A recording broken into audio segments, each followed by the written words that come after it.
Walang bago kasi sinasabi niyang 75 billion, yun yung na-take up na noong interpellation pa lang dito sa plenaryo ng Senado. No?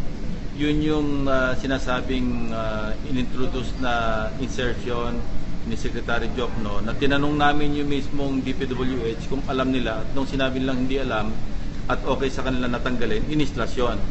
So walang bago doon. Nilabas na rin namin yon. Yung 25 billion na sinasabi niya na realignment sa mga senador, actually hindi 25 billion, that's 23 billion. Ako mismo yung naglabas noon at dinitalye ko pa kung saan napunta. May flood control, mayroong mga road construction. So walang bago doon.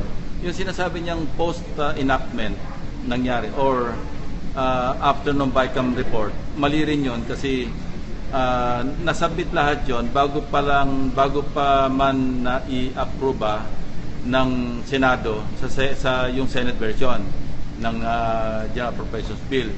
In fact, last week I even confronted Senator Ligarda kung meron basihan yung sinasabi ni Congressman Andaya. Sinabi niya, inassure niya kami ni Senate President na walang nangyaring pagbabago from the BICAM report.